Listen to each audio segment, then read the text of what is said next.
खाना खाने के बाद में ज़्यादा भी नहीं है तो कम से कम 100 कदम तो घूमे।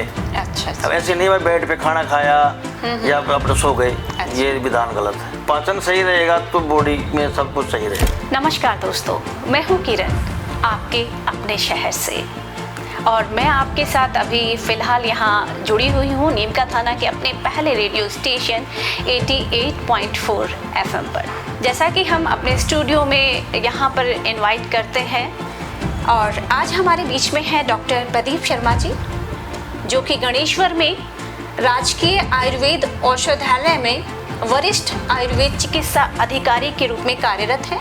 साथ ही आप पूर्व में आयुर्वेद विभाग के पूर्व जिला नोडल अधिकारी भी रह चुके हैं। आज हम लोग इनसे बहुत सारी बातें करेंगे। सबसे पहले तो प्रदीप जी, आपका बहुत बहुत स्वागत है हमारे स्टूडियो में, और उम्मीद करते हैं कि आपसे जो जानकारी मिलेगी उससे हमारे लिसनर्स को बहुत फ़ायदा मिलेगा। Thank you madam. हाँ जी सर, तो सबसे पहले तो सर थोड़ा सा आप अपने बारे में थोड़ा सा और बता दीजिए हमारे लिसनर्स को।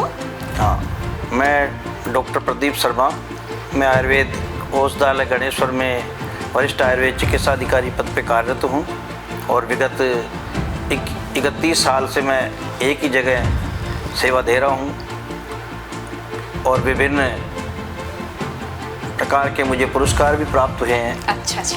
और हमारे जो आयुर्वेद विभाग और राज्य सरकार का जो राज्य स्तरीय पुरस्कार धन्वंतरी पुरस्कार है, अच्छा, जो वो काफ़ी चुनिंदे लोगों को ही मिलता है, उसमें राज्य स्तरीय पुरस्कार से भी मैं सम्मानित हूँ। अच्छा सर। और आयुर्वेद शिरोमणि, आयुर्वेद मार्तंड, आयुर्वेद गौरव, आयुर्वेद राष्ट्रीय आयुर्वेद चिकित्सा रत्न, इस प्रकार ये कई मेरे को पुरस्कार भी मुझे प्राप्त हुए हैं। और मैं आपके स्टूडियो में पहले अभी विगत दिनों में योग पर भी मैं आपका इंटरव्यू दे चुका हूँ। अच्छा। तो ये सर, हम बहुत खुश हैं आपके साथ जुड़कर, और बड़ा अपने आप को सम्मानित महसूस कर रहे हैं। तो सर, आपने अभी बताया कि आप आयुर्वेद डिपार्टमेंट से हैं, तो थोड़ा सा ये बता दीजिए हमारे लिसनर्स को।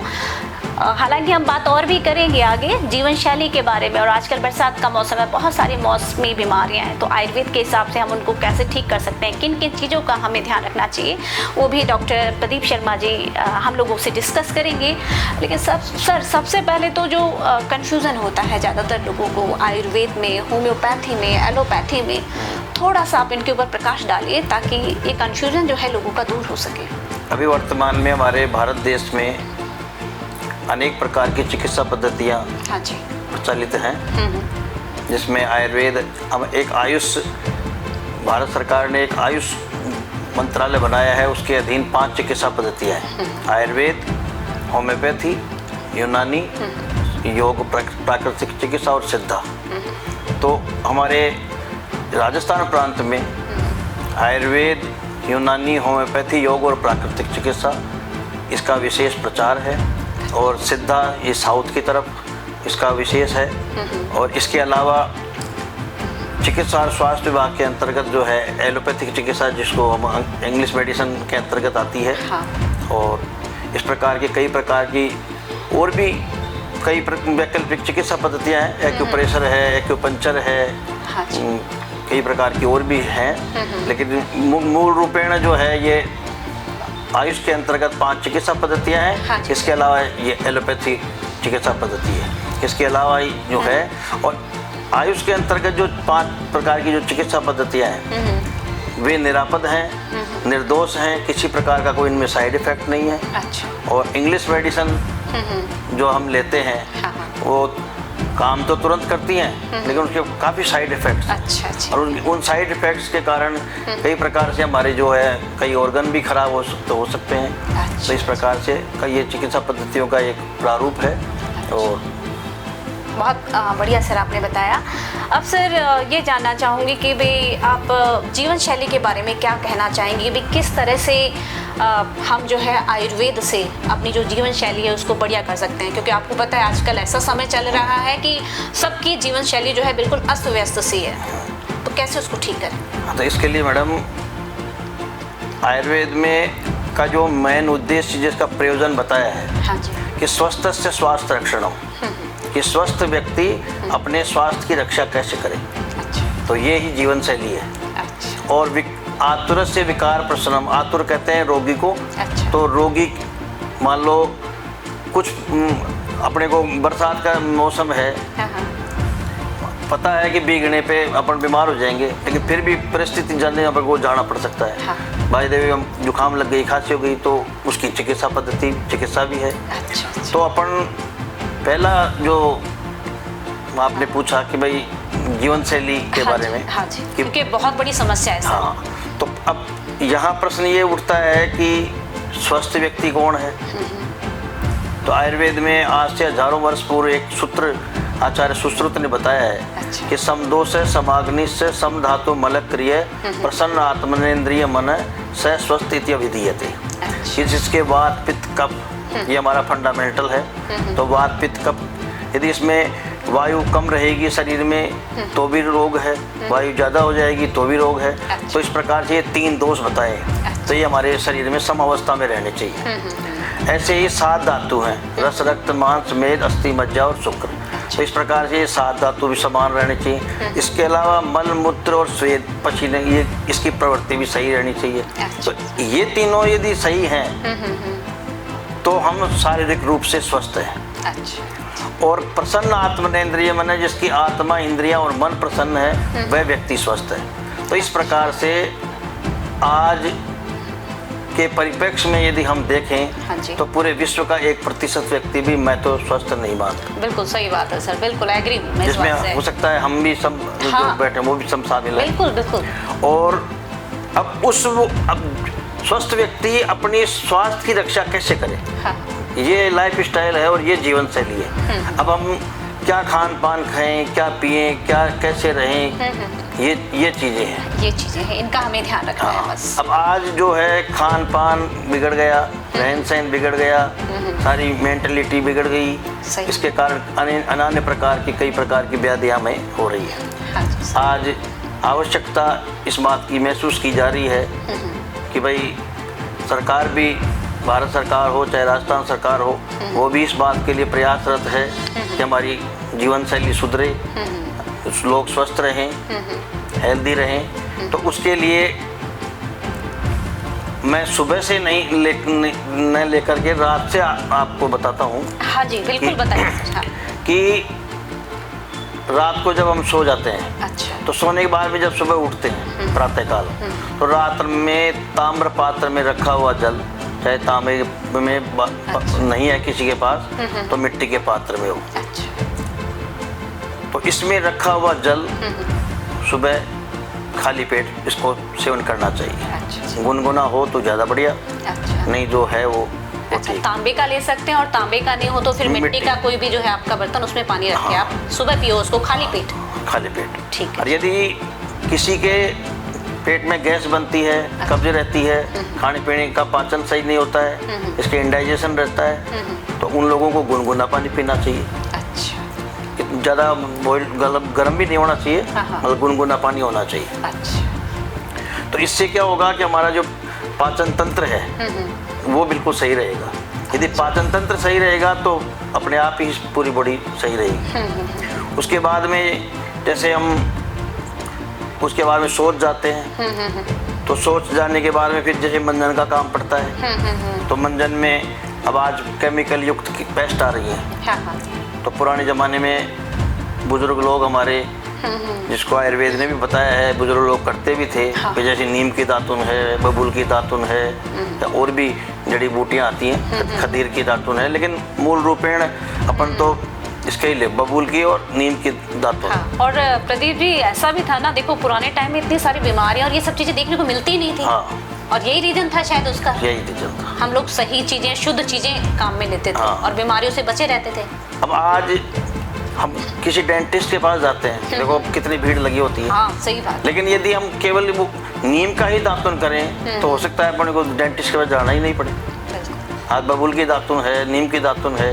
अब नीम अपने को पता है निर्जीवाणुकरण है, नीम की पत्ती है, नीम की जड़ है, नीम की डाली है, हर उसमें ऐसा गुण है कि वो निर्जीवाणुकरण है, मतलब उस पर किसी प्रकार का इन्फेक्शन नहीं हो सकता। तो यदि हम रोज नीम की दातुन करेंगे तो ये उसकी बीमारी नहीं होगी। इसके अलावा सप्ताह में एक बार थोड़ा नमक और 2 बूंद उसमें सरसों के तेल की डाल करके वो मंजन भी कर सकते हैं, जिससे दांतों पे पीलापन नहीं आएगा, दांत साफ होंगे और दांतों के में मजबूती भी आती है। हाँ, ये अच्छा बताया और आपने। सोडियम मिलेगा हाँ नमक से। हाँ बिल्कुल सही बात है। ये तो कभी कभी मैं भी क्या करती थी पहले, हालांकि अब तो छोड़ दिया है, लेकिन पहले मैंने भी ये नुस्खा अपनाया है दांत के लिए, सरसों का तेल और नमक मिला के करते हैं उससे। फिर अपन चलते हैं, फिर नहाने का काम आता है। अच्छा। फिर अब नहाने के अंदर मौसम के अनुसार जो है अपने को पानी यूज करना चाहिए। वैसे तो ठंडा पानी का ही विधान बताया है, लेकिन हो सकता है जैसे बच्चे हैं, वृद्ध हैं, बुजुर्ग हैं, कोई बीमार है, तो उसको ज़्यादा गर्म पानी से नहीं, मतलब पानी नॉर्मल होना चाहिए, न ज़्यादा गर्म न ज़्यादा ठंडा, ऐसे पानी से हमें स्नान करना चाहिए। अब उसमें तो विधान तो और भी कोई बताए हैं कि उसमें जैसे थोड़ी सी फिटकड़ी का चूर्ण डाल लें तो शरीर में संक्रमण नहीं होगा। इसमें जो हल्दी डाल सकते हैं, कोई गुलाब की पत्ती डाल सकते हैं। अब जैसे गर्मी का मौसम है और ये पसीना ज़्यादा आता है, तो आप उसमें गुलाब की पत्तियाँ या गुलाब का वो एसेंस डाल करके उससे नहा सकते हैं, तो उससे वो तरोताजगी भी रहती होगी। हाँ, स्मेल भी नहीं आएगी। हाँ, स्मेल भी नहीं आती। ये सही। अपन जैसे टेलकम पाउडर की जरूरत ही नहीं पड़ेगी। हाँ बिल्कुल सही कहा आपने। उसके बाद में अब हम ब्रेकफास्ट पे आते हैं। अच्छा। सही, भगवान के पूजा पाठ जो आस्तिक हैं वो सब करेंगे। हाँ। उसके बाद में जो है हम ब्रेकफास्ट करेंगे। तो ब्रेकफास्ट में अब आज कोई फास्ट फूड खा रहा है, कोई पिज़्ज़ा खा रहा है, कोई इडली डोसा खा रहा है, कोई कुछ खा रहा है। अब इनसे निश्चित रूप से पाचन तंत्र हमारा खराब होगा। और आयुर्वेद में हमारे कहा है कि सर्वे रोगा मंदे अग्नो, मतलब पेट से ही सारी रोग की उत्पत्ति होती है। हाँ। तो इसके लिए हम ये कर सकते हैं कि एक सूती कपड़ा लो। अच्छा। सूती कपड़े में जैसे 20-25 ग्राम जो है गेहूँ डाल दिए। अच्छा। थोड़े से चने डाल दिए। यदि कोई कड़ी मेथी नहीं लगती है तो उसमें थोड़ी मेथी डाल दी। अच्छा। 5-7 बादाम डाल सकते हैं। अच्छा। काजू डाल दिए, कोई एक अखरोट डाल दिया, एक अंजीर डाल दी। अच्छा। और इस प्रकार से जो है उसको भिगो दो। अच्छा। और 2 दिन बाद में वो अंकुरित हो जाएंगे। और उसको प्लेट में डाल के और ज़रा सा काली मिर्च का चूर्ण डालो, ज़रा सा सेंधा नमक डाल लो। अच्छा। तो उसको ब्रेकफास्ट के रूप में लो। बच्चों को भी दो, लेडीज भी ले सकती है, जेंट्स भी ले सकता है, बुजुर्ग भी ले सकता है, बच्चा भी ले सकता है। तो हम यदि आज स्कूलों में जैसे पोषाहार है। हाँ। अब यदि ये चीज ये पोषाहार में दिया जाए तो वास्तव में बच्चा पौष्टिक ये बहुत अच्छी बात, पौष्टिक आहार है। हाँ, बिल्कुल बहुत अच्छी पौष्टिक है। और इसमें सबसे बड़ी बात ये है कि ये इसमें मैग्नीशियम भी है, प्रोटीन भी है। इसमें मूंग भी डाल सकते हैं। अच्छा। तो तो इसमें अपने को मैग्नीशियम मिलेगा, पोटेशियम मिलेगा।